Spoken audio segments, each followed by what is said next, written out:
राधे राधे। सुबह के 5:30 बज रहे थे। अचानक से विक्रम की नींद खुली तो उसे लगा कि घर में कोई झाड़ू लगा रहा है। विक्रम ने बिस्तर में देखा तो उसकी पत्नी आराम से सो रही थी। तो उसने प्रिया को जगाया। प्रिया, घर में झाड़ू कौन मार रहा है? तो प्रिया ने कहा, अरे यार, क्या परेशान करते हो? और कौन? तुम्हारे पिताजी मार रहे होंगे। यह सुनकर विक्रम तो अवाक सा रह गया। क्या मेरे पिताजी झाड़ू मार रहे हैं? प्रिया से नींद में बुलवा गया था, क्योंकि जब विक्रम हमेशा बाहर चला जाया करता था तो प्रिया अपने बूढ़े ससुर से घर का काम करवाया करती थी। आज जब उसने बोल ही दिया तो विक्रम कहता है, अरे तुम पिताजी से झाड़ू क्यों मरवा रही हो? जाओ, तुम उठकर घर के काम करो। क्या विक्रम, तुम भी ना रात देर से पार्टी से आई थी, नींद खराब कर दिया। सोने दो ना, अभी मेरी नींद पूरी नहीं हुई है। और तुम्हारे पापा तो जरा सा झाड़ू मार दिए तो उसमें से कौन सी आफत आ गई? पूरा दिन घर पे बैठे रहते हैं या कि फिर मंदिर में जाकर टाइम पास करते हैं? अगर उन्हें घर में थोड़ी भी मदद नहीं करती तो भेज दो वृद्धा आश्रम। मुझे भी तुम्हारे पिता का बोझ नहीं उठाना। इतना सुनकर विक्रम तो बिस्तर से उठकर बाहर आता है और कहता है, पापा आज इतना सुबह उठकर झाड़ू क्यों लगा रहे हो? रहने दो, रिया उठकर घर के काम कर लेगी। बेटे की अचानक सी आवाज सुनकर श्रीकांत जी चौंक जाते हैं और कहते हैं, अरे बेटा विक्रम, तू इतना जल्दी क्यों उठ गया? ऑफिस में इतनी मेहनत करके आता है, देर रात तक लैपटॉप में ऑफिस का काम करता है और फिर इतना जल्दी क्यों उठ गया? दोनों की बातें सुनकर विक्रम और प्रिया का बेटा पीयूष भी उठ गया, लेकिन प्रिया की कानों में अभी तक आवाज नहीं गई थी। सुबह के 9 बज चुके थे। जब प्रिया सोकर उठी तो देखा विक्रम, पीयूष और श्रीकांत जी तीनों नाश्ता कर रहे थे। विक्रम कहता है, अभी सोकर उठी हो? देखो, पापा ने नाश्ता भी बना दिया। तुमको मैंने कितनी बार आवाज दिया, लेकिन तुम्हारे कानों तक मेरी आवाज नहीं गई। अरे वो क्या है ना विक्रम, कि कल पार्टी में देर तक मैं जागती रही, इसीलिए मुझे सुबह होश ही नहीं था। प्रिया किचन में जाने लगी। श्रीकांत जी ने कहा, बहू, तुम्हारे लिए भी नाश्ता बना दिया है। मैंने आज नाश्ते में पोहा बनाया है। आओ, यहीं पर तुम भी नाश्ता कर लो। प्रिया मुंह बनाती हुई वहां जाकर बैठती है। जैसे ही वह एक चम्मच पोहा मुंह में डालती है तो थूक देती है। क्या बनाया है? इसमें तो नमक ही नहीं है, ऊपर से मिर्ची इतनी ज्यादा भरी है। विक्रम कहता है, प्रिया, एक तो तुम कुछ करती नहीं हो। पापा ने इतनी मेहनत से नाश्ता बनाया है तो तुम्हें नमक कम लग रहा है। यही नाश्ता मैं और पीयूष भी कर रहे हैं। हम दोनों को तो सब ठीक ही लग रहा है। पापा को भी अच्छा लग रहा है और तुम्हें नमक कम है। पीयूष भी बोल पड़ता है, मम्मा कैसी बातें करती हो? दादाजी ने बहुत अच्छा नाश्ता बनाया है, नमक तो बिल्कुल सही है। यह सुनकर वह उठकर किचन में चली जाती है और मन ही मन सोचने लगती है, क्या करूं, कैसे करूं, इस बुढ़े से कैसे पीछा छूटे। मेरा पति तो दिन भर अपने पिता के आगे पीछे घूमता ही रहता है, साथ में मेरा बेटा भी दादाजी दादाजी करके उनके पास ही रहता है। मेरी दो में से कोई नहीं सुनती। फिर वह अपने लिए सलाद काटने जाती है तो उसे सलाद की कोई भी सामग्री नहीं मिलती। ससुर पर बरस पड़ती है, क्या कल आप ही तो सब्जी लाए थे पापा, लेकिन यहाँ तो कुछ भी नहीं है। आपको समझ में नहीं आता कि मैं पहले सलाद ही खाती हूँ। श्रीकांत जी कहते हैं, बहू, कल तुमने बताया नहीं था, इसीलिए मैं मंदिर से आते आते यही पोहा और थोड़ी सी हरी सब्जी लाया था। वैसे तो तुम मुझे लिस्ट दिया करती थी, लेकिन कल कोई लिस्ट थमाया नहीं, तो मैं क्या करता। अब प्रिया को गुस्सा आ गया था। अरे, पूरा दिन किचन और घर में नाचते रहते हो, पूरा दिन 4 टाइम का खाते हो, तो इतना नहीं पता कि घर में क्या है क्या नहीं? एक बार फ्रिज में देख लिया होता, तब तो पता चल जाता कि क्या चाहिए। विक्रम कहता है, प्रिया, एक तो तुम घर में रहती नहीं हो, अपनी सहेलियों के साथ पार्टी में लगी रहती हो, जब देखो अपने कमरे में बैठे बातें करती रहती हो, पूरा दिन घर का काम मेरे पिता को सौंप कर मजे करती हो। कभी तुम्हें अपने बच्चे के बारे में भी कुछ पता रहता है कि पीयूष कब खाया, कब नहाया, कब स्कूल गया? मेरे पिता इस घर के नौकर से हो चुके हैं, सारा दिन वही घर संभालते हैं।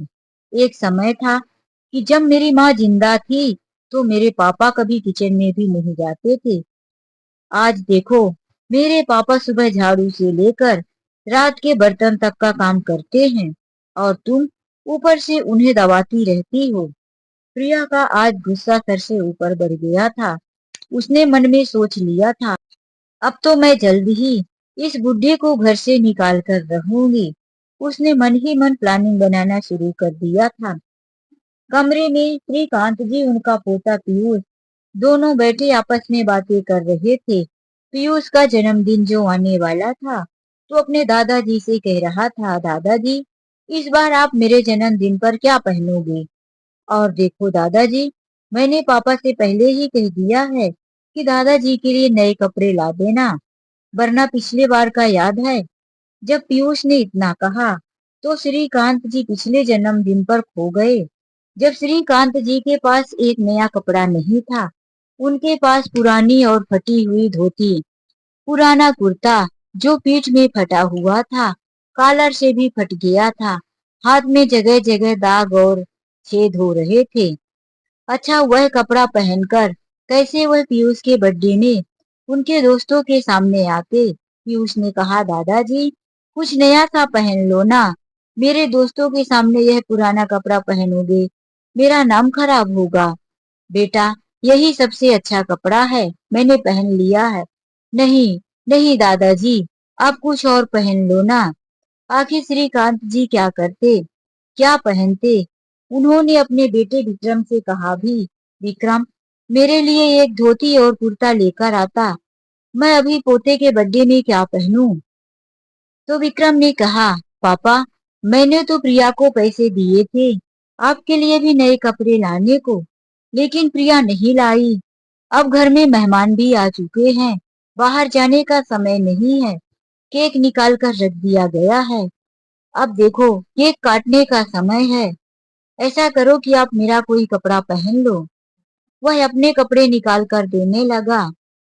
श्रीकांत जी बूढ़े और कमजोर से हो गए थे, उनकी कमर बहुत पतली थी। किसी तरह से उन्होंने विक्रम के पैंट को कमर में नाड़ा बांधकर पहन लिया और एक शर्ट पहन लिए जिसमें वह जोकर से लग रहे थे, बहुत गीली हो रही थी। वही पहनकर जब वह पीयूष के केक काटने के समय वहां पर आए, पीयूष के दोस्त देखकर हंसने लगे, मजाक उड़ाने लगे। बच्चों को हंसता देखकर उन्हें शर्मिंदा तो हुआ, लेकिन वह फिर बच्चों की बातों का बुरा नहीं माने और हंस दिए। पीयूष ये सब देखकर बहुत शर्मिंदा हुआ था, इसीलिए उसने इस बार पहले ही अपने पापा को कह दिया था, पापा इस बार मेरे दादाजी के लिए नए कपड़े खुद से लेकर आना। पीयूष 10 साल का था, अब काफी समझदार हो चुका था। उसका अपने दादाजी से ज्यादा लगाव था, क्योंकि जब से वह जन्म लिया था तो माँ का प्यार उसे नहीं मिला। प्रिया हमेशा अपने बच्चे को ससुर के हवाले छोड़कर खुद पार्टी करने चली जाती थी। यहाँ तक कि जब प्रिया मायके जाती तो पीयूष को लेकर नहीं जाती, यही कहती, थोड़ा संभाल लेना इसको, मैं जल्दी ही लौट कर आऊंगी, क्योंकि उसी शहर में प्रिया का भी मायका था। इसीलिए प्रिया जब से आंखें खोला, अपने दादाजी का साथ पाया, दादाजी का प्यार पाया, माँ तो नाम मात्र की थी। वह अपने फैशन मेकअप और किटी पार्टी, सहेलियों के साथ घूमना, सहेलियों के साथ बातें करना, अपने मायके जाना, यही सब उसके शौक थे। इसीलिए पीयूष अपने दादाजी को बहुत प्यार करता था। पीयूष के इस जन्मदिन पर उसके नए कपड़े के साथ जब श्रीकांत जी के भी नए कपड़े आ गए तो प्रिया यह देखकर जल भुन गई और कहने लगी, क्या जरूरत थी इतना महंगा कोसा का कुर्ता लाने की और इतनी महंगी कॉटन की धोती? क्या तुम्हारे पिता ऐसे ही जन्मदिन पर नहीं खड़े हो सकते थे? जन्मदिन बच्चे का है, तुम्हारे बाप का नहीं, जो उन्हें नए कपड़ों से सजा रहे हो। विक्रम ने कहा, तुमको पिछले साल मैंने पैसा दिया था और बोला था कि पापा के लिए भी कपड़े लाना, लेकिन तुम उनका कपड़ा लाना भूल गई थी। इसीलिए इस साल मैं अपने से ही लेकर आया हूँ। पिछले साल देखा नहीं, पापा मेरे कपड़े पहनकर जन्मदिन पर आए थे, कैसे जोकर से लग रहे थे। तुम्हारे ऊपर तो भरोसा करना ही बेकार है। प्रिया को बहुत गुस्सा आया, लेकिन वह कुछ कर नहीं पाई। दूसरे दिन जब विक्रम ऑफिस चला गया, तो प्रिया कहती है, इतना खर्चा करवा कर आपको खुशी नहीं हुई क्या? जब देखो कुछ ना कुछ मांगते रहते हो, कभी कपड़े, कभी जूते, कभी चप्पल, कभी बीमारियों की दवा। आखिर हमें एक दिन कंगाल करके ही मानोगे। आज प्रिया ने श्रीकांत जी को बहुत डांटा। उन्होंने सुबह से कुछ खाया भी नहीं। जब शाम को विक्रम आया, तो उनका दिल तो किया कि वह अपने बेटे से सब कुछ बता दे, लेकिन उन्होंने कुछ नहीं बताया। आज रात भर उन्हें नींद नहीं आ रही थी। अपनी पत्नी की तस्वीर को देखकर सोचने लगे। जब एक दीपावली को वह अपनी पत्नी के लिए नई लाल साड़ी लाकर दिए थे और अपने लिए कपड़ा नहीं लाए, तो उनकी पत्नी सावित्री जी ने साफ कह दिया, आप अपने लिए कुर्ता पैजामा लेकर नहीं आए हो, तो क्या सोचते हो कि दिवाली को मैं नई साड़ी पहनूंगी? बिल्कुल नहीं। जाओ, पहले अपने लिए भी कुर्ता पैजामा लेकर आओ। श्रीकांत जी ने कहा, अरे भाग्यवान, मुझे कपड़ों की क्या जरूरत है? दीपावली को दिया तो तुम ही जलाओगी, इसीलिए नई साड़ी की जरूरत तुम्हें है। नहीं बाबा, भले ही दिया मैं जलाऊंगी, तो अपने लिए भी कपड़े लेकर आओ और हम साथ में दिया जलाएंगे। ऐसा नहीं होता कि मैं नई साड़ी पहनूं और आप अपनी वही पुराने कुर्ता और पैजामा पहन लो। श्रीकांत जी की पत्नी ने हट कर दिया था, तो श्रीकांत जी को अपने लिए भी नया कुर्ता पैजामा लाना पड़ा था। जब उनका बेटा विक्रम पैदा हुआ था, तो सावित्री जी ने कह दिया था, आप मेरे लिए जो रोज कुछ ना कुछ लाते हो जी, वह सब कुछ बंद कर दो। अब हमारा बेटा भी हो चुका है। अब आप मेरे लिए फूलों का गजरा, नई चूड़ी, नई साड़ी और नए चप्पल, ये सब मत लाया करो। पहले का समय कुछ और था। अब हमें अपने बेटे विक्रम को पढ़ा लिखा कर उसे एक अच्छा इंसान बनाना है, और इसी तरह से आप मेरे लिए गिफ्ट लाते रहोगे तो पैसों की कमी होगी। हमारा खर्च बढ़ चुका है। सावित्री जी ने बहुत मना किया और अपने पति श्रीकांत जी को डांटा भी। तब जाकर श्रीकांत जी अपनी पत्नी के लिए गिफ्ट लाना बंद किए और बड़े अरमानों के साथ बेटे को पढ़ा लिखा कर इस काबिल बनाया कि उसे सरकारी स्कूल में मास्टर की नौकरी मिल गई। 27 साल की उम्र हो रही थी कि उसके लिए शादी के रिश्ते आने लगे। बहुत से लड़कियों को देखा था सावित्री जी ने, लेकिन उन्हें प्रिया पसंद आई। प्रिया देखने में खूबसूरत, हाइट में भी अच्छी, बॉडी पर्सनालिटी में भी एकदम अच्छी। इसीलिए विक्रम को भी पसंद आ गई थी, लेकिन उसके नखरे जो थे वह सबसे अलग थे। इस बात से विक्रम और विक्रम की माँ दोनों अनजान थी। शादी के बाद से ही प्रिया ने घर के कोई काम नहीं किया। सावित्री जी ने सोचा, अभी नई नई लड़की है, धीरे धीरे घर गृहस्थी के काम सीख जाएगी।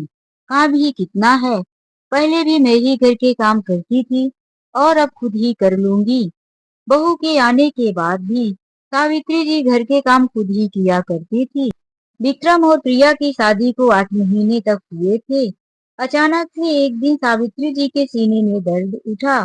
हॉस्पिटल ले गए, दवाइयाँ स्टार्ट हुई। डॉक्टरों ने कहा सारी रिपोर्ट निकालनी पड़ेगी, एक्सरे करना पड़ेगा, लेकिन इन सब के लिए वक्त ही नहीं था। सावित्री जी की सांसें रुक गई और सावित्री जी इस दुनिया को छोड़कर चली गई। श्रीकांत जी अकेले पड़ गए।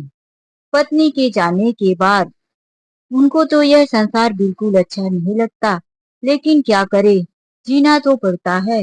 इधर समय बीतता गया। प्रिया माँ बनने वाली थी। तब से श्रीकांत जी को लगा कि अब बहू घर में अकेली है। मेरी पत्नी होती तो अपनी बहू का ध्यान रखती। श्रीकांत जी खुद ही अपने मन से बहू के कामों में मदद कर दिया करते थे। इधर प्रिया भी मुंह फट निकली। अपने ससुर को काम पर काम बोलती जा रही थी। धीरे धीरे उनकी काम करने की आदत सी होते गई और प्रिया को काम बोलने की आदत। पहले प्रिया ने झाड़ू मारने को कहा, फिर पोछा मरवाया, किचन के बर्तन धुलवाए। धीरे धीरे वह किचन के काम करने लगी थी। पहले तो यही लगा था कि जब बहू का बच्चा हो जाएगा, वह एक आध 2 महीने आराम करेगी, तो शायद घर के काम संभाल लेगी। लेकिन अब उसके ससुर से काम करवाने की आदत सी हो गई थी। बच्चा होने के बाद भी उसने जिम्मेदारियों को नहीं संभाला। श्रीकांत जी घर के सारे काम करते और रात को जब पीयूष रोता तो प्रिया लाकर ससुर को दे देती। पापा जी, यह रो रहा है, इसे जरा संभालो, मेरी नींद खराब हो रही है। मैं नहीं सोती हूँ तो मेरी आंखों के नीचे गड्ढे हो जाते हैं। इसीलिए श्रीकांत जी सारी सारी रात जाग कर अपने पोते को लेकर हॉल में हिलाते डुलाते उसे गोद में सुलाते। जैसे ही पीयूष सो जाता, वह कमरे में देने जाते। फिर थोड़े टाइम के बाद वह रोने लगता, तो फिर से श्रीकांत जी के पास लाकर प्रिया दे देती थी। सुबह उनका शरीर भारी लगता, तबीयत खराब सी हो जाती। यह बात विक्रम से छुपी नहीं थी, लेकिन वह भी मजबूर था। सोच रहा था कि धीरे धीरे प्रिया सुधर जाएगी। लेकिन पीयूष 10 साल का होने चला, प्रिया की आदतें और बिगड़ती गई। वह तो और भी अपने ससुर के ऊपर सारा काम थोपती गई। यही सोचते सोचते उनके आंखों से आंसू बहकर कान के नीचे उनके बालों तक चले गए। जब उनके गले में गीला गीला लगा, तो अचानक से उठकर अपने वर्तमान में आ गए, कमरे की लाइट बंद किए और सोने की कोशिश करने लगे। लेकिन अभी तक उन्हें नींद का पता नहीं था। सुबह होते होते नींद लगी, तो वह सुबह देर तक सोते रह गए। इधर प्रिया सुबह उठकर घर में मातम मचा दी। अरे अभी तक यह उठे नहीं, ना तो घर में झाड़ू मारा है और ना ही किचन में चाय बनी है। विक्रम भी नहाकर बाहर आ चुका था। प्रिया चाय नहीं बनाई तो विक्रम कहने लगा, प्रिया, मुझे ऑफिस के लिए लेट हो रहा है, मेरे लिए जल्दी से चाय दो और टिफिन पैक कर दो। तो प्रिया कहने लगी, टिफिन कहाँ से पैक कर दूं? आज तो तुम्हारे पापा सोते रह गए। तो विक्रम कहने लगा, अरे पापा सो रहे थे तो तुम नहीं बनाई? अच्छा जल्दी करो, मेरे लिए 2 पराठा बना दो और उसी में अचार रख दो, मैं कैसे करके काम चला लूंगा। लेकिन प्रिया को यह मंजूर भी नहीं था। वह तो ससुर को जाकर चिल्लाने लगी। श्रीकांत जी जल्दी से उठे और कहने लगे, माफ कर देना बहू, रात को देर तक नींद नहीं आई, इसीलिए सुबह नींद आई तो आंख नहीं खुली। वह बाहर आकर कहते हैं, विक्रम बेटा, मैं जल्दी से तुम्हारे लिए कुछ बना देता हूँ, तुम चिंता मत करो। विक्रम कहता है, पापा रहने दो, आज मैं बाहर ही खा लूंगा। यह कहकर वह ऑफिस चले गए। इधर प्रिया अपने ससुर को बहुत खरी खोटी सुनाई और फिर बाजार चली गई। यह कहा उसने कि मैं बाजार जा रही हूँ, पीयूष का ध्यान रखना और उसे कुछ बनाकर खिला देना, मेरे लिए भी खाना बनाकर रखना। अब तक पीयूष भी सोकर उठ गया था। श्रीकांत जी ने कहा, बेटा तू जाके ब्रश कर ले, मैं तेरे लिए किचन में कुछ नाश्ता बनाता हूँ। पीयूष ब्रश करने की बजाय घर से बाहर निकल गया और देखा तो बाहर कुछ बच्चे क्रिकेट खेल रहे थे। पीयूष उन्हें खड़े होकर देखता रहा। इधर श्रीकांत जी उसके लिए नाश्ता बना रहे थे। उधर से बाल उतक कर आई और पीयूष के सिर पर लगी। पीयूष दीवार से जाकर टकराया, जिससे उसके सिर में चोट आ गई, खून बहने लगा। उसकी आवाज चिल्लाने की निकल गई। तो जल्दी से श्रीकांत जी बाहर आए और कहने लगे, तू बाहर कब आ गया? मैं तो तुझे ब्रश करने को बोला था। तभी प्रिया भी आ पहुंची। वह अपने बच्चे को इस तरह से देखकर घबरा गई। उसे तुरंत उठाई और चली गई हॉस्पिटल। हॉस्पिटल से ही फोन किया कि जल्दी से आ जाओ विक्रम, बहुत चोट लगी हुई है पीयूष को। डॉक्टर ने पीयूष को चेक किया तो बताया कि हल्की सी चोट आई है माथे पर, खून बह रहा था, सिर्फ ऊपरी परत छिल गई है, ज्यादा कुछ नहीं, ठीक हो जाएगा, चिंता की कोई बात नहीं है। जब प्रिया और विक्रम घर आए तो प्रिया अपने ससुर को चिल्लाकर कहने लगी कि मैंने आपको कहा था ना कि मेरे बेटे का ध्यान रखना। अरे मैं तो पीयूष को अपने साथ ले जा रही थी, कि सुबह जूस भी पिला दूंगी, लेकिन आप ही मेरे बेटे को रोक लिए। देख लो विक्रम, अपने पिता की लापरवाही का नतीजा। मैं तो सुबह की सब्जी लेने गई थी, उन्हें सिर्फ इतना बोलकर गई थी कि पीयूष का ध्यान रखना, सोकर उठेगा अभी। मैं जल्दी से सब्जियां और फल लेकर आती हूँ। लेकिन इन्होंने क्या किया, खुद जाकर हाल में बैठकर टीवी देखते रहे होंगे और इधर पीयूष को चोट लग गई। इतना बड़ा झूठ सुनकर श्रीकांत जी अब क्या सफाई देते। उन्होंने बोलना भी चाहा, बहू, लेकिन प्रिया की जोर जोर से चिल्लाने की आवाज से आज सच्चाई दब गई थी। उनकी आवाज बाहर नहीं आई। विक्रम का भी मन उदास हो गया था। अपने बेटे का भी इस तरह से चेहरा देखकर श्रीकांत जी टूट भी गए। वह अब सच नहीं बोल पाए और अपने कमरे में गए, अपना सामान पैक करने लगे। प्रिया अभी भी विक्रम से कह रही थी, विक्रम, अब भी तो तुम्हारी आंख खुल जानी चाहिए। तुम अपने पिता को वृद्धा आश्रम छोड़ दो, वरना तुम्हारे पिता की लापरवाही से किसी दिन हम अपने बच्चे को खो देंगे। आज इस तरह से मेरे बेटे को चोट लगी है, वह तो अच्छा हुआ कि वह बच गया। विक्रम सोच में बैठा हुआ सोफे में नीचे सर झुकाए था। आज वह किसी को कोई जवाब नहीं दे रहा था। तभी श्रीकांत जी अपना बैग लाकर हॉल में रखते हैं और कहते हैं, विक्रम बेटा, इस घर में मेरी वजह से रोज कलह होता है। अब मेरा मन भी इस घर में नहीं लगता। तुम्हारी माँ के जाने के बाद इस घर में मेरा बिल्कुल दिल नहीं लग रहा। तुम मुझे वृद्धा आश्रम छोड़ दो। नहीं पापा, कैसी बातें करते हो, मैं आपको वृद्धा आश्रम कैसे छोड़ूं। प्रिया बड़ी चालाक थी। उसने देखा कि श्रीकांत जी वृद्धा आश्रम के लिए तैयार है। पीयूष देखेगा तो अपने दादाजी को कभी घर से नहीं जाने देगा। इसीलिए वह पीयूष को कमरे में ले गई और अपने कमरे का दरवाजा बंद कर लिया और कहा, बेटा आराम करो, मैं भी तुम्हारे साथ हूँ। आज उसे पूरा भरोसा हो चुका था कि ये बूढ़ा ससुर बैग लेकर निकला है तो पक्का चला ही जाएगा। श्रीकांत जी ने बहुत कहा, बेटा मुझे छोड़ दो, तुम दोनों की जिंदगी में मैं कांटा बनकर चुभ रहा हूँ। मेरे ना रहने से इस घर में खुशियां रहेगी। तुम दोनों भी अपनी जिंदगी को आराम से जी पाओगे और पीयूष को भी अच्छे संस्कार और साथ मिलेंगे। मेरी वजह से इस घर में परेशानी आती ही रहती है। नहीं पापा, मैं आपको कैसे छोड़ सकता हूँ। जिसका कोई नहीं होता वही वृद्धा आश्रम जाता है और आपका बेटा जिंदा है। मैं एक मास्टर हूँ, मैं क्या जवाब दूंगा दुनिया को। बेटा किसी को कोई जवाब देने की जरूरत नहीं है। सबकी अपनी अपनी जिंदगी होती है और मेरा मन है, मैं अपनी मर्जी से जा रहा हूँ। फिर किसी को जवाब देने की जरूरत ही क्या है। विक्रम के लाख समझाने पर भी श्रीकांत जी नहीं रुके। आखिर में विक्रम को लेकर जाना ही पड़ा। वहां से 3 घंटे की दूरी पर विक्रम अपने पिताजी को लेकर एक वृद्धा आश्रम में छोड़कर चला आता है। आज उसका दिल भारी था। उसका घर में मन नहीं लग रहा था। आकर अपने कमरे में सो जाता है।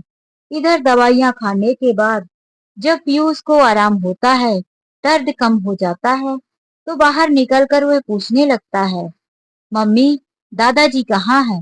मुझे दादाजी के साथ खेलना, मैं बोर हो रहा हूँ।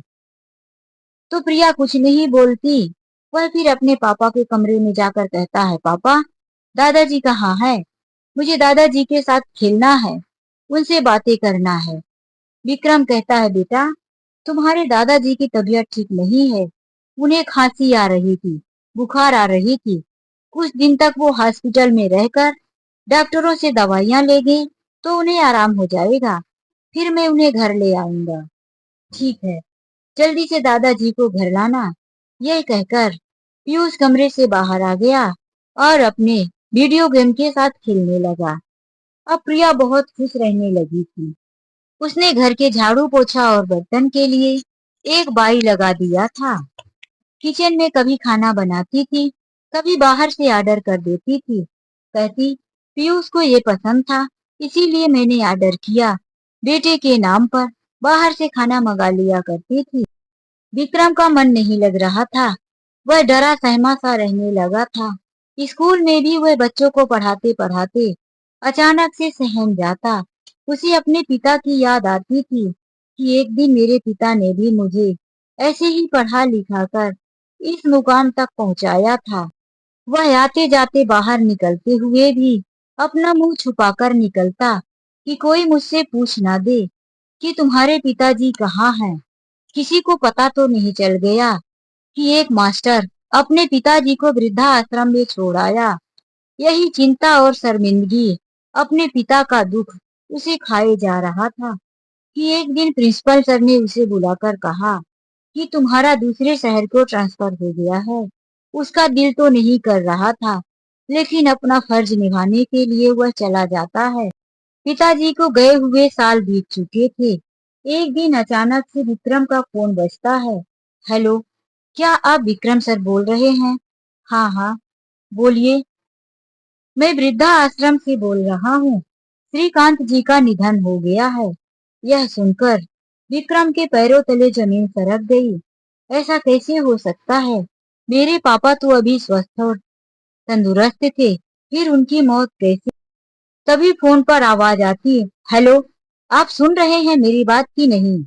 हाँ, मैं सुन रहा हूँ। कैसे, यह सब कैसे हो गया? अब फिर उधर से आवाज आती है, आप जल्दी से वृद्धा आश्रम पहुंच जाइए। आपके पिताजी को अंतिम दाह संस्कार के लिए ले जाना है। विक्रम कहता है, मेरा इंतजार कीजिए, मैं यहाँ से 4 घंटे में पहुंच जाऊंगा। वहां से फोन कट जाता है। विक्रम जल्दी से रेलवे स्टेशन पहुंचता है। टिकट काउंटर पर टिकट निकाल ही रहा होता है कि अचानक से तेजी से तूफान आता है और बारिश भी। बड़े जोरों की बारिश और तूफान की वजह से पूरा पानी पानी हो जाता है। करीब आधे घंटे तक वह रेलवे स्टेशन पर बैठा रहता है, लेकिन कोई भी ट्रेन नहीं आती। तो जाकर वह फिर से इंक्वायरी खिड़की में पूछता है कि कोई ट्रेन क्यों नहीं आ रही है। वहां से उसे बताया जाता है कि अभी भी बारिश और तूफान की बड़ी आशंका बताई जा रही है। हाई अलर्ट जारी कर दिया गया है। कई जगह तो पेड़ गिर गए हैं, कई जगह से रेलवे ट्रैक पर पानी भर गया है, जिसकी वजह से रेलवे सुविधाएं बंद कर दी गई हैं और रात भर बारिश होने की आशंका है। विक्रम तो जैसे सुनकर कांप ही गया। उसने अपनी पत्नी प्रिया को फोन किया और बताया, प्रिया, पापा जी इस दुनिया में नहीं रहे। तुम जल्दी से आश्रम पहुंच जाओ, वहां से तुम जल्दी पहुंच सकती हो। मुझे यहाँ से आने में टाइम लगेगा। मैं रेलवे स्टेशन में ही फंस गया हूँ। बाहर निकल कर देखता हूँ, कोई बस जाएगी तो आ सकता हूँ। वैसे बस से मुझे पूरा रात लग जाएगा, सुबह पहुंच पाऊंगा। ट्रेन से मैं 4 घंटे में पहुंच जाता। प्रिया कहती है, यहाँ पर भी बड़ी बारिश और तूफान चल रही है। सब कुछ बंद हो चुका है, फिर भी मैं कोशिश करती हूँ। प्रिया अपने ड्राइवर को लेकर अपनी ही कार से जाने लगती है। ड्राइवर थोड़ी दूर पर जाता है कि रोड पर बड़े बड़े पेड़ गिरकर पड़े हुए थे। रास्ता बंद हो चुका था। ड्राइवर कहता है, हमें भी अब वापस जाना चाहिए। यदि वापस इस रास्ते में पेड़ गिर गए तो हम बीच में फंस जाएंगे। हमारी जान को भी खतरा है। प्रिया वापस आ जाती है। विक्रम के पास फिर से वृद्धा आश्रम से फोन आता है कि मौसम की खराबी की वजह से हम लोग भी अंतिम विदाई के लिए बॉडी को नहीं लेकर गए। सुबह तक आप आ जाइए, तभी आपको आपके पिता का अंतिम दर्शन हो पाएगा। विक्रम ने बहुत कोशिश किया, लेकिन रात भर कोई ट्रेन नहीं आई। भोर में जब बारिश बंद हुई, सब कुछ सही लगने लगा, तो एक ट्रेन आई। उसी से विक्रम अपने घर जाने लगा। लेकिन जब सुबह के 8 बज चुके थे, तो विक्रम का फोन आया कि हम लोग आपके पिताजी को अंतिम क्रियाकर्म के लिए ले जा रहे हैं। काफी समय से मुर्दा शरीर घर आश्रम में नहीं रख सकते। आश्रम के मैनेजर ही अंतिम दाह संस्कार की विधि कर देंगे। विक्रम बहुत छटपटाया, बहुत तड़पा, लेकिन क्या करे। वह सुबह 10 बजे तक घर पहुंच पाया। वह क्रोध से आग बबूला हो रहा था। घर पहुंचते ही उसने अपने पत्नी को जोर से एक थप्पड़ मारा और बोला, ले, अब शांति और खुशियां मना ले। मेरे पिताजी इस दुनिया से चले गए, इसकी जिम्मेदार सिर्फ और सिर्फ तू है। यह बात पीयूष भी सुन लेता है, जो अब तक सिर्फ एक उम्मीद लगाए बैठा था कि मेरे दादाजी आएंगे। लेकिन आज उसने जब सुन लिया कि दादाजी मर गए, तो उसके मन में बड़ा सदमा लगा। वह अपने दादाजी को माँ की तरह प्यार करता था। वह अपने पापा से एक अंतिम शब्द ही बोला, पापा, ये क्या कह रहे हो? क्या दादाजी अब कभी लौटकर नहीं आएंगे? विक्रम के पास कोई जवाब नहीं था। वह अपनी पत्नी की तरफ घूरकर देखा, लेकिन पीयूष वहीं बैठ गया। उसकी आंखों से आंसू भी नहीं बहे। वह अपने दोनों हाथ रगड़ने लगा, जमीन पर पैरों से जमीन को खुरेदने लगा। ऐसा लग रहा था बच्चे के दिमाग पर सदमा लगा। कुछ समय के बाद जब प्रिया पीयूष को बोली, चल बेटा खाना खा ले, तो पीयूष का शरीर बुखार से तप रहा था। वह डॉक्टर के पास लेकर गई। पीयूष कुछ बोल नहीं रहा था। विक्रम ने सारी बात बताई, तो डॉक्टर बोले, बच्चे के दिमाग में सदमा लग गया है। बच्चा अपने दादाजी को बहुत प्यार करता था। शायद वह अपने दादाजी के इस तरह से छोड़कर चले जाने के गम को बर्दाश्त नहीं कर पाया। इसे प्यार और सहानुभूति की जरूरत है। बच्चे को ज्यादा से ज्यादा समय दो। प्रिया ने कहा, मैं पूरा ध्यान रखूंगी। वह अपने बच्चे के लिए एक से अच्छे अच्छे खिलौने और साइकिल देने की बात करने लगी। लेकिन पीयूष अपनी माँ की एक बात पर भी नहीं बोला। प्रिया हैरान होकर फिर डॉक्टर के पास लेकर गई। साथ में विक्रम भी था। उसने कहा, डॉक्टर साहब, कुछ तो कीजिए, कोई तो उपाय कीजिए। मेरा पीयूष बात नहीं कर रहा, कुछ खा नहीं रहा, स्कूल कैसे जाए? क्या हो गया मेरे बच्चे को? अब मैं इसे कैसे ठीक करूं? तो डॉक्टर ने कहा, इसे किसी ऐसे व्यक्ति की जरूरत है जो तुम्हारे पिताजी की जगह ले सके। विक्रम ने कहा, कहाँ से लाऊं पिताजी को? पिताजी तो दुनिया छोड़कर जा चुके हैं। डॉक्टर ने कहा, मैं एक ऐसे व्यक्ति को जानता हूँ जिनका इस दुनिया में कोई नहीं है। वह एक सिटी के हॉस्पिटल में एडमिट हैं। मैं उन्हें चेक करने गया था। मेरे साथ ही उनकी दवाइयाँ चलती है। मैं उस हॉस्पिटल में हफ्ते में 2 दिन जाया करता हूँ। इसीलिए तुम चलो मेरे साथ। उन्हें अपने घर लाओ। उनकी याददाश्त चली गई है। उन्हें तुम बता देना कि तुम उनके बेटे हो और यह घर उनका है, तो शायद तुम्हारे बच्चे की जान बच सकती है। विक्रम ने यह बात सुना तो तुरंत तैयार हो गया। प्रिया भी तैयार हो गई अपने बच्चे के लिए। विक्रम और प्रिया जब दोनों हॉस्पिटल पहुंचे, एक बूढ़े व्यक्ति को बेड पर देखे, जिनकी बड़ी बड़ी दाढ़ियां हो चुकी थी, होठ कटा हुआ था, गले में भी कटे का निशान था, गाल में भी कई निशान पड़ गए थे, आईब्रो के पास भी थोड़ा सा कट गया था। चेहरा बिल्कुल बहुत बेकार हो चुका था। आंख में मोटा मोटा चश्मा था। विक्रम उन्हें देखकर कहने लगा, यह तो मेरे पिता जैसे बिल्कुल नहीं लगते। मेरे पिताजी तो बिल्कुल पतले दुबले थे। उनकी दाढ़ियां भी नहीं हुआ करती थी। इतने चेहरे पर निशान नहीं थे। हाँ, थोड़ी सी इनकी आंखें और थोड़ा सा लग रहा है मेरे पिताजी जैसे, लेकिन मुझे बड़ा अजीब लग रहा है इन्हें देखकर। तो डॉक्टर ने कहा, इनके शरीर में चोट आई है, जिसकी वजह से इनका चेहरा ऐसे हो गया है। प्रिया बोल पड़ी, कोई बात नहीं डॉक्टर साहब, आप इन्हें हमारे घर भेज दीजिए। हमारा बेटा सही हो जाए, हम यही चाहते हैं। आज प्रिया के मन में अपने किए हुए पर शर्मिंदगी थी। वह आंखों में आंसू भरकर विक्रम की तरफ देखने लगी। विक्रम भी औलाद के पीछे मजबूर था और उन बूढ़े व्यक्ति को अपने घर लेकर आया। पीयूष से कहने लगा, देखो बेटा, दादाजी घर आ गए हैं। जो पीयूष अभी तक कुछ रिएक्ट नहीं कर रहा था, दादाजी का नाम सुनते ही एकटक देखने लगा। बूढ़े व्यक्ति को पीयूष के पास लेकर जब बैठा दिए, पीयूष पहले उनको देखता रहा, फिर उठकर बैठ गया। यह देखकर प्रिया के चेहरे पर हंसी आ गई। प्रिया का चेहरा खुश हो गया। पीयूष ने धीरे से उन बूढ़े व्यक्ति का हाथ पकड़ लिया और कहता है, दादाजी, आप तो भगवान के पास चले गए थे, फिर आप कैसे आ गए? प्रिया आज बहुत खुश हुई अपने बच्चे को बोलता हुआ देखकर। वह आकर उसके बालों में हाथ फेरते हुए कहती है, बेटा, दादाजी भगवान के पास चले गए थे, लेकिन तुम जो इतना दादाजी को मिस कर रहे थे, तो भगवान ने वापस भेज दिया। पीयूष कहता है, मम्मा, दादाजी की दाढ़ी कितनी बड़ी हो गई है, उनके चेहरे पर कितने निशान हो गए हैं। क्या हो गया दादाजी को? दादाजी इतने मोटे कैसे हो गए? तो प्रिया कहती है, बेटा, तुम्हारे दादाजी काफी समय से हॉस्पिटल में थे, उन्हें बहुत चोट आई थी, दवाइयों की वजह से उनका शरीर मोटा हो गया है, और कुछ नहीं।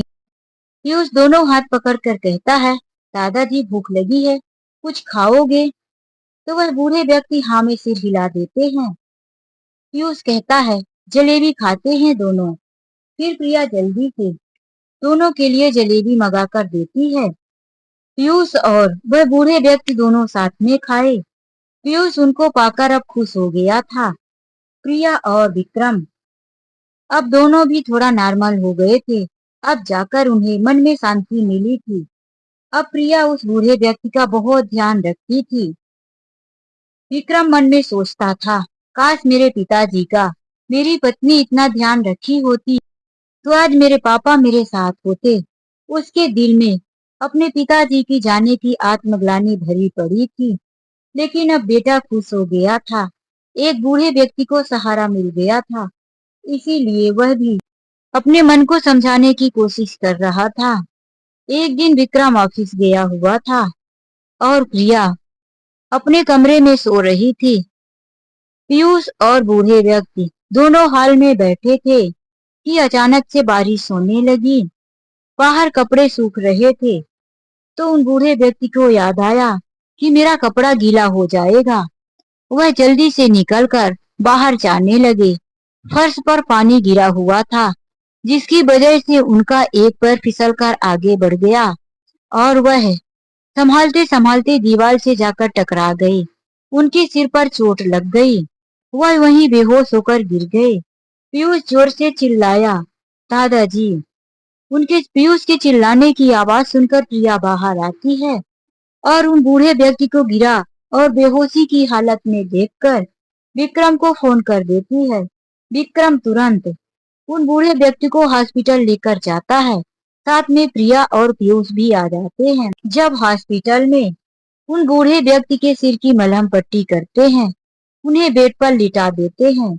डॉक्टर उन्हें दर्द का इंजेक्शन दे दिए थे। कुछ समय के बाद उन्हें होश आया। प्रिया, विक्रम और पीयूष वहीं पर बैठे थे, तो उन बूढ़े व्यक्ति की नजर पड़ी, तो उन्होंने विक्रम से कहा, विक्की बेटा, कैसे हो? विक्रम तो अचानक से चौंक पड़ा कि आज तक उनके पिता के सिवा उन्हें कोई विक्की नाम से नहीं पुकारा था। अरे, आपको कैसे पता कि मुझे विक्की कहते हैं? बचपन में मेरी मम्मी और पापा ही विक्की नाम से पुकारा करते थे। तो वह फिर से देखने लगते हैं। सामने प्रिया भी खड़ी थी और पीयूष भी। वह हाथ बढ़ाकर कहते हैं, बाबू, मेरा बेटा पीयूष, मेरा पोता। यह सब देखकर विक्रम आश्चर्य में था कि वह व्यक्ति कहते हैं, अरे ऐसे क्या देख रहे हो विक्की? क्या तुम अपने पापा को नहीं पहचान रहे? वृद्धा आश्रम में छोड़ने के बाद अपने पिता को ही भूल गए। विक्रम आश्चर्य में था। अरे पापा, आप आपने अपनी ये कैसी शक्ल बना ली है? आपका चेहरा इतना कट कैसे गया है? आपने कैसी दाढ़ी बना ली? आपका शरीर कैसे फूक गया? वह सवालों की लाइन लगा ही रहा था कि तभी डॉक्टर आ जाते हैं। वह डॉक्टर से पूछता है, डॉक्टर साहब, यह तो मेरे पिता हैं। याददाश्त आने के बाद पता चला, लेकिन इनका चेहरा ऐसे कैसे बिगड़ गया कि मैं पहचान भी नहीं पाया। आप इन्हें कहाँ से लाए थे? तो डॉक्टर साहब बताते हैं, ये शहर के किसी वृद्धा आश्रम में थे, जहाँ इनका एक्सीडेंट हो गया था। यह वहीं से लाए गए थे। विक्रम परेशान था कि मैं तो अपने गांव के पास के ही वृद्धा आश्रम में छोड़ा था, फिर मेरे पिताजी शहर के वृद्धा आश्रम में कैसे पहुंच गए? वह पिताजी को घर लाता है और इस सारी बात को जानने के लिए उसी वृद्धा आश्रम में पहुंच गया, जहां वह अपने पिता को साल भर पहले छोड़ा था। वह वहां जाकर पूछने लगता है कि मेरे पिताजी, शहर के वृद्धा आश्रम, फिर वहाँ की हॉस्पिटल में कैसे पहुँचे, और जो व्यक्ति आप बताए कि मर गए हैं, उनका अंतिम दाह संस्कार करवा दिया गया है, वह कौन है? मेरे पिताजी तो जिंदा हैं। काफी रजिस्टरों की छानबीन की गई, तब जाकर पता चला कि आपके पिता यानी श्रीकांत जी को साल भर में शहर के वृद्धा आश्रम में करवा दिया गया था, क्योंकि यहाँ पर सुविधाएं कम थी और उनकी बार बार तबीयत खराब हो रही थी। शहर में डॉक्टरों का आना जाना रहता था, इसीलिए उन्हें शहर भेज दिया गया था। जो भी वृद्ध व्यक्ति ज्यादा बीमार होते हैं, उन्हें शहर के वृद्धा आश्रम में भेज देते हैं। फिर वहां से उनकी नजदीक में दवाइयां भी शुरू हो जाती है। विक्रम शहर के वृद्धा आश्रम में पूरी छानबीन करने पहुंच जाता है। तब उसे पता चलता है कि उसके पिताजी को जब इस वृद्धा आश्रम में लाया गया था, तो उनकी तबीयत काफी खराब थी। फिर यहाँ से उन्हें एक ऑटो में बिठाकर हॉस्पिटल ले जा रहे थे, तभी उस ऑटो का एक्सीडेंट हो गया था। श्रीकांत जी ऑटो से झटका कर दूर गिरे थे, चेहरे के बल गिरे थे, जिससे उनके सिर में चोट आई थी। उनके चेहरे पर छोटे छोटे पत्थर कंकड़ चुभ गए थे। आईब्रो के ऊपर सिर पर भी एक नुकीला पत्थर लग गया था, जिससे उन्हें वहां पर कई टांके लगे। उनकी याददाश्त भी चली गई थी। अब विक्रम को पता चला कि उसके पिता का इतना भयानक चेहरा कैसे हो गया था। तो विक्रम अब इस बात को सुलझाने में लगा कि आखिर वह व्यक्ति कौन थे, जिनकी मरने की खबर मेरे पास आई थी। वह फिर से गांव के वृद्धा आश्रम में गया, तो वहां भी पूछने लगा तो पता चला कि उस दिन एक बूढ़ा व्यक्ति आए थे, जो शाम को ही आए थे, और वृद्धा आश्रम के मैनेजर जी नहीं थे, जिनका नाम एड्रेस कुछ लिखा नहीं गया था, कोई पेपर बनाया नहीं गया था, कोई व्यक्ति छोड़कर चला गया था। वह इतने सदमे में बूढ़े व्यक्ति थे कि सुबह होते होते उनकी मौत हो गई। तो लोगों को क्या लगा कि यह श्रीकांत जी हैं, क्योंकि श्रीकांत जी के चेहरे से उस बूढ़े व्यक्ति का चेहरा काफी मिल रहा था। इसीलिए श्रीकांत ही समझकर विक्रम को फोन कर दिया गया, लेकिन विक्रम समय से नहीं पहुंच पाया और उस बॉडी का चेहरा नहीं देख पाया। इसीलिए विक्रम को भी लगा कि अब मेरे पिताजी इस दुनिया में नहीं हैं, और उस वृद्धा आश्रम वालों को लगा कि बेटा नहीं पहुंच पाया, तो श्रीकांत जी का अंतिम दाह संस्कार कर दिया गया। लेकिन जो हुआ भले के लिए हुआ। आज प्रिया को भी अपने ससुर की कीमत पता चल चुकी थी। प्रिया भी अपने किए पर बहुत शर्मिंदा थी। वह विक्रम और अपने ससुर से माफी मांग रही थी। अब श्रीकांत जी ने भी अपनी बहू को माफ कर दिया था। जो होनी था हो गया, होनी को कौन टाल सकता था। यही कहकर उन्होंने बहू और बेटे को माफ कर दिया। पीयूष भी अपने दादाजी को पाकर खुश रहने लगा था। तो दोस्तों, यह कहानी आप लोगों को कैसी लगी, लाइक और कमेंट करके जरूर बताएं। कहानी अच्छी लगी हो तो जाने से पहले प्लीज चैनल को सब्सक्राइब कर लीजिए और वीडियो को लाइक कर दीजिए। चलिए मिलते हैं एक नई कहानी के साथ। आज के लिए बस इतना ही। राधे राधे, जय श्री कृष्णा, जय श्री राम।